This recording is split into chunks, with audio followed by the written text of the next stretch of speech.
Las noticias My Little Pony presenta El Lado Informativo, el podcast de las noticias My Little Pony.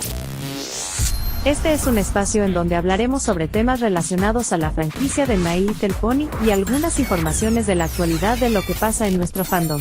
Donde aquí te escuchamos, informando con nosotros. Aquí comienza El Lado Informativo. Una producción de Fuerza Informativa Ecuestria y GN Pacífico Digital. Comenzamos.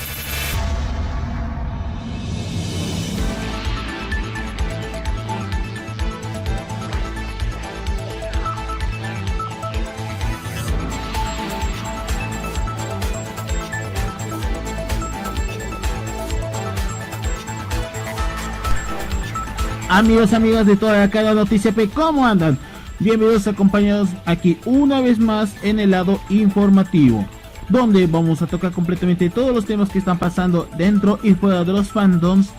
Y por supuesto los temas que realmente llaman muchísimo la atención, pero sobre todo, como ya obviamente arrancamos ya el decirnos adiós al mes de marzo y la otra semana ya arrancamos lo que es Semana Santa, el mes de abril.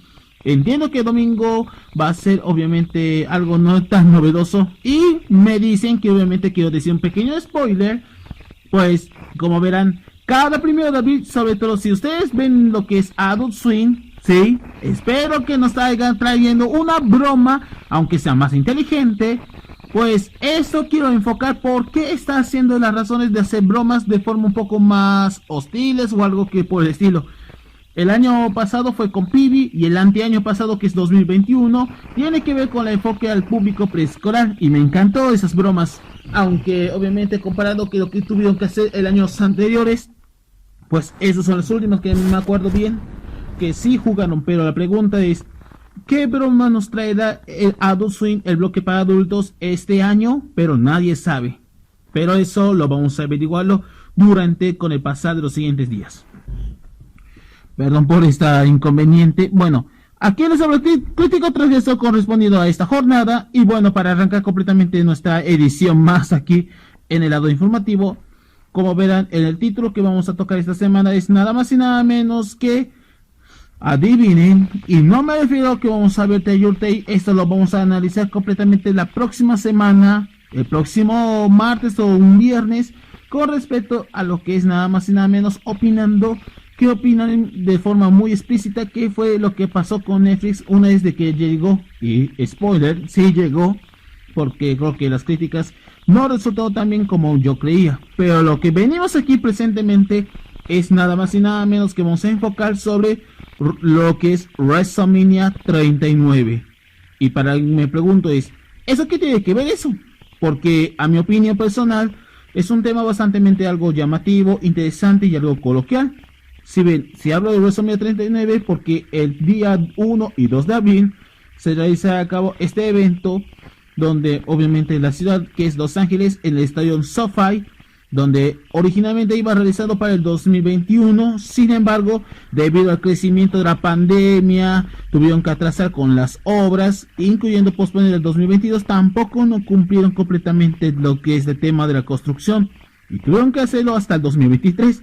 Y esa es la razón principal por qué no se realizaron obviamente en 2021 y tuvieron que aplazarlo hasta 2 años después. Y eso entiendo obviamente de que con el tema de la pandemia casi les cuesta completamente el bolsillo, es decir, casi les iban a quitar el dinero durante las cuestiones pandémicas. Y esa razón es porque hablar de WrestleMania es una tarea bastante poco complicada y sobre todo contextualizándolos, y digo contextualizar, me refiero a aquellos sucesos que pasaron de WrestleMania de generación a generación. Los años 80, los años 90, los 2000, que es muy conocido por la era de la actitud, la era de agresividad despiadada, creo que en los mediados de 2000, la era PG en los años 2008 hasta 2016, iba a decirlo, y por último desde 2017 hasta el año 2020, que es algo más neutral, y del 21 a la actualidad, que ya sabemos que estamos en la época post-actual, que sí tiene que ver con estrellas que muchos han marcado por toda la generación, tiene que ver con lo que significó para muchos la vitrina de los inmortales. Si bien originalmente iba a serlo en el año 84, pero se organizó única y explícitamente en el estadio más o menos o un coliseo llamado el Madison Square Garden, ubicado aquí en la ciudad de Nueva York. Pero no se dio hasta un año después que eso sí se considera canónico por parte de Vince McMahon, padre, y luego se dio a su hijo, que este último ha roto completamente lo que significó las reglas del Pro Wrestling, de la competencia, que nadie, absolutamente nadie, van a enfrentarse entre ellos. Pero este cabrón hizo que rompería esa regla que su padre dijo que no haría, y al final de cuentas esta lo maldijo, incluso casi arrebata a otros promotores. Por eso en los años 80 y 70 se lo mandaba al demonio a todas las promotoras norteamericanas de Pro Wrestling, con excepción en Japón, claro. Y si bien los 80 todo empezaría obviamente en el primero o el último día de marzo de 1985, si bien es el primero de entre ellos, pero lo más resaltante es que algunas luchas son poco interesantes o algunos que no me llamen la atención, pero valiendo un poquito la pena, como aquella vez cuando André el Gigante lanzaría billetes luego de vencer al Big John Starroll, creo que es una lucha de apuestas, o aquella vez que Hogan obviamente se alió con Mr. T en contra de su enemigo mortal, Roddy Piper. Y eso que resalta que también ese mismo primer WrestleMania de la historia también contó con la presencia de celebridades. ¿Y por qué digo celebridades? Porque estamos hablando de una de las sedes donde más presencia de celebridades, es decir, comediantes, actores, cantantes de calibre nacional como calibre internacional, se ven. Yo obviamente en los 80 casi poco los reconozco, los 90 no tanto, pero 2000, 2010 y 2020 son los que me llaman la atención, y eso dudo porque era por cuestión de calidad que en vez de cantidad. Así fue lo que pasó, pasando lo que fue el 86, que es aquí tiene con 3 sedes y la gente no le importó un demonio. El 87, que tuvo más crecimiento, es decir, más de 90,000 personas asistieron allá en el estado de Detroit, Michigan. Seguido el 88 con único torneo. El 89, que es considerado como muchos lo único que es decente de los WrestleMania ochenteros. Pero a partir de los años 90 todo cambiaría. Con la época dorada ya poco a poco está desvaneciéndose. La época de Randy Savage, de Hogan, Ric Flair, creo que se dio entre los finales de los 80 y principios de los 90, eso sí lo recuerdo bien. Roberts, y por supuesto, a partir de aquí también nacían futuras figuras que encabezarían a la siguiente era, como son los hermanos Hart, Owen y Bret, Shawn Michaels y por supuesto el enterrador Undertaker. Cómo olvidar que él desde finales del año 90 y comienzos del 91 comenzó a establecerse, y el primer WrestleMania para muchos en el año 91 fue lo que es nada más y nada menos la primera lucha que es considerado para muchos el inicio a lo que se conoce hoy en día y que se estableció para su legado, la racha o the streak en inglés para ser específicos. Y si bien hablo de WrestleMania que tiene que ver con algunos momentos tan épicos, pues los 90 por aquellas ocasiones no está teniendo un buen momento, digamos, y eso explicaría porque la época de nueva generación es demasiado limitado, y parece que obviamente que también tiene que ir con la competencia, pero no se dio hasta 1995, y esto obviamente desató una guerra entre la federación contra WCW. Y eso lo declararon de forma muy explícita, a tal grado que obviamente que están tomándose muchísima popularidad. Y por supuesto a finales del 96, todo el año 97 y todo 98, es decir, esos 3 años marcaría un cambio radical con la presencia de nada más y nada menos que la era de la actitud. Ya sabemos, una era bastante transgresora como yo, pero con toques más tabúes, es decir, algunos temas más explícitos para un público más adulto, sobre la violencia, sangre, ya saben, las tipas que estén desnudas, y por supuesto, eso era la actitud loca sin cesar. Y si bien todo empezaría con el 97, creo que es algo regular, pero el 98 para mí es el único WrestleMania que pude verlo cuando yo tenía alrededor de 2 años. Bueno, en fin, eso es lo que más conozco un poquito. Michael se va y luego se daría a la serpiente de cascabel como la siguiente cara de la compañía. pero exactamente un año después seguía lo mismo, pero con el caso de Rock, La Roca Johnson. Y luego siguió con Hunter en el año 2000, y así obviamente la era de Tattoo solo duró alrededor de casi 3 años, entre el 98 y 2001, finalizando el siglo XX y dando inicio al siglo XXI. Ya sabemos un porqué. Las brechas generacionales no terminarían en WrestleMania. ¿Quién aquella vez que recuerda en la era de Attitude, por ejemplo, nada más y nada menos que la lucha entre los campeonatos en parejas, pero jugando en lo que son un juego psicológico, pero a la vez extremo? Mesas, sillas y escaleras. Aquel suceso del año 2001, más concretamente el 1 de abril, fue lo que rompió completamente las barreras que aquella vez cuando alguien se hizo una lanza desde el cielo, o aquella vez que un divertido división hardcore puede cambiar en microsegundos. No sé, pero me suena bastante raro que también se enfrentaría algo muy curioso: la rivalidad entre el jefe corporativo padre contra el jefe corporativo hijo, lo cual eso también me gusta, obviamente donde se juega aún más el papel importante. Y cabe resaltar que el 26 de marzo de ese año WCW se fue al carajo junto con su otra compañía que también tiene que lidiar con la misma, pero en aspecto económico. Estamos hablando de la marca extrema ECW. Por eso para la posteridad se declararía nada más y nada menos que la invasión. Y bueno, esa es historia para contarles en la siguiente ocasión. Pero en resumidas cuentas, la federación tomaron a la alianza por los cuernos en Survivor Series de noviembre, provocando así que finalizaría con la rivalidad y las empresas ya han sido absorbidas al 100%. Y para el año siguiente, en el año 2002, ya comenzaría a reestructurar en cuanto a la calidad, entretenimiento y sobre todo qué luchadores o wrestlers podrían acompañar durante el resto del año. Algunos se marcharon y otros pasaron sin pena ni gloria por unas razones ya dichas. Así fue 2002 un cambio para el bien, pero solo unas pocas personas solo cambió para el mal, por no notar obviamente su lado más creativo como también su aspecto económico.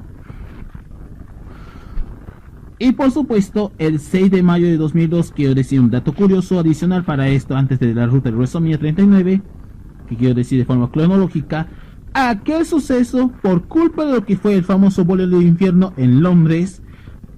Sí, el bolero del infierno, por tantas pendejadas que cometieron acá, por eso cambiaron de la federación, es decir, la F por la E de entretenimiento. A partir de aquí, obviamente ya se ha vuelto más rigurosa que lo anterior, pero esta vez con toque más violento, y mantuvo este mismo espíritu hasta 2006 y una pequeña parte de 2007.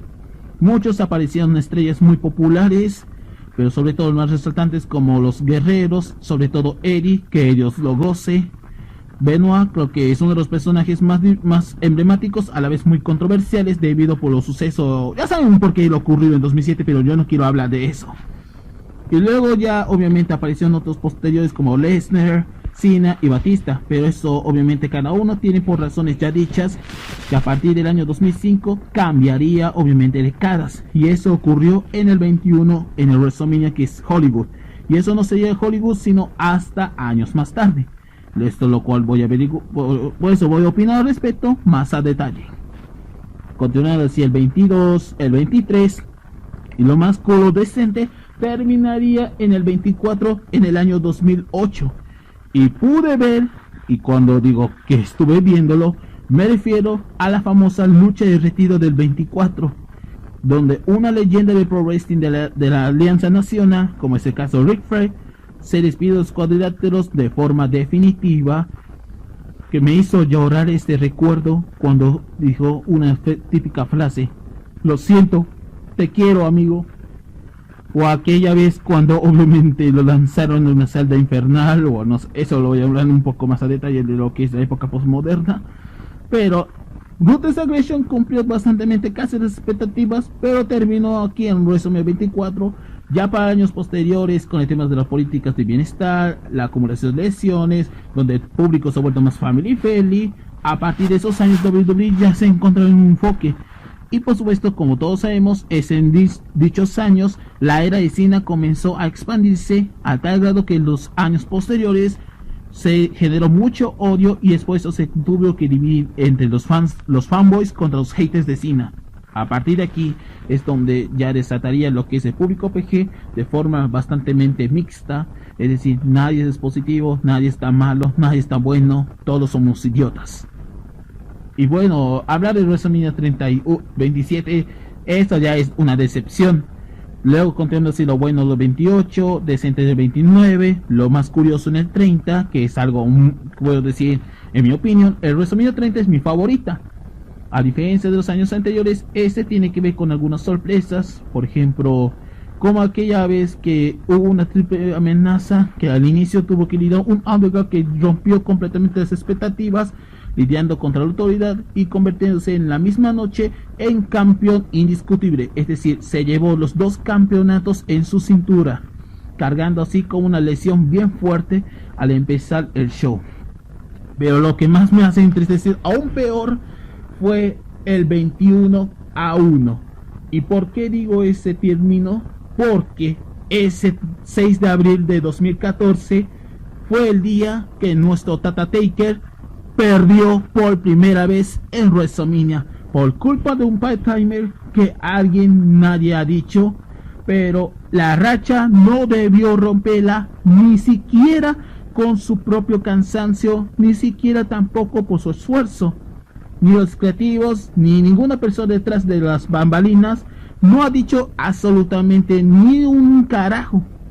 Lo único que puedo decir que Vince fue el responsable de que tuvo que romper la racha por una que otra razón tan estúpida que terminaría acabando a su mejor creación.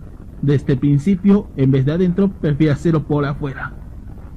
O hacerlo, no importa lo que quieran, pero para mí el 21-1 ya no es lo que fue, pero marcó la tragedia y el final de muchos fanáticos que muchos adoramos a Mark Calaway, que lo respetamos hasta el día de hoy. La racha del 21-1 es indiscutiblemente para muchos el día que dolió al mundo entero. Si bien, continuando así lo que fue lo ocurrido en el 14, en el 30, pasaron de 30 al 33, 34, 35, que son un poco medio apestas. Pero el 36, que esto para muchos es el primer WrestleMania, que tiene que ver que todos estamos encapsulados, improvisados y por supuesto lidiando con la situación peculiar. Solo algunas sorpresas no destacaría, y alguno que otro evento que estén fuera de cámaras o que han hecho grabado antes del suceso. Pues el 36 es el peor WrestleMania debido porque por la ausencia del público, por los casos de COVID siguen aumentándolos, y así obviamente que el 36 es algo decepcionante por algunos y poco alabados por otros, ya que es un difícil decidir cuál WrestleMania o cuál momento es icónico, pero todo se quedó bastante vacío. Para el año siguiente, el 2021, lo reivindicaron y esta vez salieron los exteriores y tuvimos luchas bastante decentes. Y por supuesto, ¿quién era la cara de la empresa en la actualidad? Algunos afirman que obviamente tiene que ver son el jefe tribal, la estrella que es ex IW, pero conocido para muchos como la pesadilla americana, el caso de Cody Rhodes. Otros dicen que serían Sami Zayn y Kevin Owens. Y bueno, la división femenina es por su propia cuenta, como son Charlotte o Bayley o Becky. Bueno, ya saben por qué. Pero también existen algunas leyendas que también van a ser introducidas al Salón de la Fama. Ha habido muchos retiros. Y para los que somos de México y del resto de América Latina, y debo decirles de forma muy honesta, también este año 2023 se nos va Rey Misterio. ¿Y por qué digo exactamente? Porque primeramente tiene que lidiar con su hijo, con su rivalidad en ese mismo evento, ya que para la posteridad ya es oficialmente miembro del Salón de la Fama de este año, es decir, que va a encabezar esta gestión en el muro del Salón de la Fama. Ya lleva muchos años en la carrera, desde México, pasando por empresas independientes, hasta lo que pisó durante muchos años. Un héroe pequeño que se convirtió en la leyenda que hoy en día marcó a toda una generación. Y hoy, nuestro querido Gutiérrez Rubio, Oscar, nuestro rey, nuestro astro, el enmascarado, se nos va este año. Y entiendo que obviamente queremos irnos a SoFi Stadium para comprar, no sé, algunos boletos, queremos a conocer nuestras estrellas allá en el famoso WrestleCon. Es como el Comic Con, pero entre luchadores de diferentes empresas. Y por supuesto, lo más resaltante que los boletos y los hoteles son también caros al tal grado que obviamente tienes que soportar toda una semana de WrestleMania. Es decir, un lunes tienes que ir a Raw, un martes puedes ver el NXT, miércoles, bueno, ya saben por qué tiene que ver con la otra competencia, pero no sería, obviamente, el miércoles y jueves no hay nada algo bueno, pero el viernes, hablo de los viernes que tiene que ver con SmackDown, sin tiene mucho más que desear. Y sobre todo, mi opinión personal, cada viernes que obviamente cuando transmite lo bueno de SmackDown tiene emociones, y cuando finaliza ya viene el salón lo que es el evento de Salón de la Fama, van a decir alguno que otro discurso, pero al día siguiente ya WrestleMania, todos finos, todos elegantes, con nuestras camisetas, con nuestros alimentos y poniendo carteles ya sea físicas o virtualmente. Cada uno vamos yendo a los estadios, sobre todo ese estadio más grande, a pesar de tanto costo. Este para mí dicen que afirman que algunas fuentes dicen que este sea el último WrestleMania a cargo de la WWE, pero no bajo a Vicente, sino que a partir de esos años alguien más quiere comprar la empresa, ya que para mayo, junio, julio va a haber futuro comprador, pero la pregunta sería ¿quién sería el comprador? Algunos dicen que sería el Arabia Saudita, otros dicen que es Disney, otros dicen que es Warner Bros. Discovery, otros dicen que es Netflix, y ya saben por qué. Pero casi la mayoría coincidimos que es entre Disney y Arabia Saudita por obvias razones económicas. Y eso dudo porque este es el último WrestleMania que va a cambiar radicalmente tanto su roster como también todos los eventos a posteridad. Lo único que se salvaría son eventos que harán fuera de Estados Unidos, es decir, Puerto Rico, Japón, México, Alemania, posiblemente que ellos quisieran, no sé, Chile, Argentina, Brasil, pero esta vez con sus propios pay-per-views, para que los latinoamericanos queremos seguirlo más a profundidad y dejar un saludo de consumo pirata, para así obtener un poco de precios más regularizados. Si bien hablar de WrestleMania 39 es algo más ajetreado, sobre todo este fin de semana, yo quiero verla, quiero ver quién ganaría, quién va a retirarse, quién será leyendas, quién será un fracaso, qué celebridades nos traerán algo buenos. Bueno, lo único que rescata un poquito de la actualidad, es decir, de los celebridades actuales, es Bad Bunny. Entiendo obviamente su odio hacia él, pero al menos por el momento hizo historia, hizo lo mejor que pudo, luchó contra varios luchadores, obtuvo un campeonato 24/7, ¿qué más quiere? El tipo ya era muy conocido, y ahora para el año 2023 dice que hará su pay-per-view, pero esta vez llamándose Backlash, y se realizará en San Juan, Puerto Rico, la casa donde está actualmente nuestro querido Hugo y Carlos y no sé cuántos de Lucha Libre Online. Saludos a toda la página de Lucha Libre Online. Pues esto quiero saber exactamente qué va a pasar después de WrestleMania 39, ya que al día siguiente, es decir, el Raw siguiente, post WrestleMania, habrá algunas sorpresas. Por ejemplo, quién va a entrar, quién va a debutar, quién va a salir, qué luchas nos darán, y así sucesivamente. Eso es la magia de lo que vino a la posteridad, y así la temporada concluida con nuevos cambios, nuevas sorpresas, y sobre todo, así es WWE, todo cambiaría de noche a la mañana, como si no fueses un mañana mejor. Bueno, este sin dudas es previa de WrestleMania 39, una magia que está a borde, obviamente que cambia la historia para ustedes, para los fanáticos, para los fans casuales, y sobre todo que no hayan visto, y a todos los haters, que se chupe completamente el camping, porque es mi WrestleMania, y no digo quienes crearon, sino ese es nosotros como fanáticos tan regulares, tenemos que verlo, no por obligación, sino porque ¿qué nos pasaría si alguna meta referencia, un recuerdo, una lucha que podía marcar, no sé, 5 estrellas al propio Metzel? Sí, odio ese sujeto personalmente, pero eso lo voy a averiguarlo, viéndolo cada fin de semana, sobre todo esta que arrancamos a abrir, como debió ser una chispa mágica que está reflejada en el corazón y el alma de la gente.